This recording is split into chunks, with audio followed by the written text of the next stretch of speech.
লালমনিরহাটের খবর আমরা জানবো, আমাদের সহকর্মী আনিসুর রহমান আমাদের সঙ্গে এর মধ্যে যোগ দিয়েছেন। আনিস, জানাবেন প্লাবিত এলাকাগুলোর পরিস্থিতি এখন কেমন দেখতে পাচ্ছেন? ভুক্তভোগী যারা আছেন তাদের তথ্য জানতে চাই একটু। ওয়ালটন এয়ার কন্ডিশনার এক্সচেঞ্জ অফারে স্প্লিট এসিতে 23,000 টাকা পর্যন্ত নিশ্চিত ছাড়। কলি কয়েকদিনের টানা বর্ষণে কিন্তু লালমনিরহাটের বিভিন্ন নদ নদীর পানি বৃদ্ধি পেয়েছে, ঠিক তেমনি তিস্তা নদীরও পানি বৃদ্ধি পেয়েছিল। গতকাল থেকে পানি কিছুটা টান দিলেও শুরু হয়েছে কিন্তু ভাঙ্গন।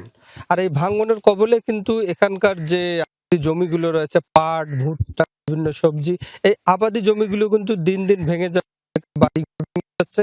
তবে এখানে পানি এখনো সেভাবে আসেনি। পানি কিন্তু এখন বিপদসীমার 157 সেন্টিমিটার নিচ দিয়ে প্রবাহিত হচ্ছে। আর আমি যদি একটু দেখাতে পারি যে এখানকার নদী এলাকার ভাঙ্গনের চিত্র, আসলে এখানকার লোকজন এই সময় আসলে তারা চাচ্ছেন যে আসলে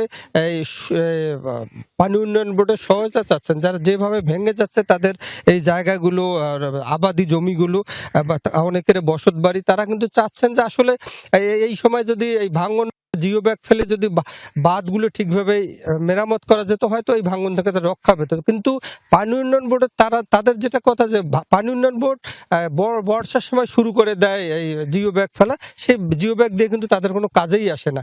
তাই তারা চেয়েছিলেন যে আসলে শুকনো মৌসুমে এই বাঁধগুলো জিও ব্যাগ ফেলে যেন মেরামত করে দেয়। তবে আমি পানি উন্নয়ন বোর্ডের এক্সিএন তিনি যে ভারতের সিকিম যে বন্যাটি এসেছিল, সে কারণে কিন্তু তিস্তা নদীতে পলি জমে গেছে। পলি জমার কারণে সামান্য বৃষ্টিতেই কিন্তু তিস্তা নদীর পানি কিন্তু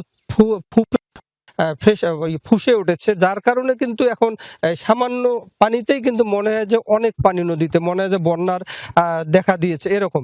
আর পানি কমার সঙ্গে সঙ্গে কিন্তু তাদের বড় দুর্ভোগ এই এলাকার লোকজনের, যে নদী ভাঙ্গন শুরু হয়ে যায়। এটার থেকে তারা কিন্তু মুক্তি চান। তারা চান পার্মানেন্ট একটা বাঁধ, যে বাঁধ দিলে হয়তো তারা এই সুবিধা পাবে।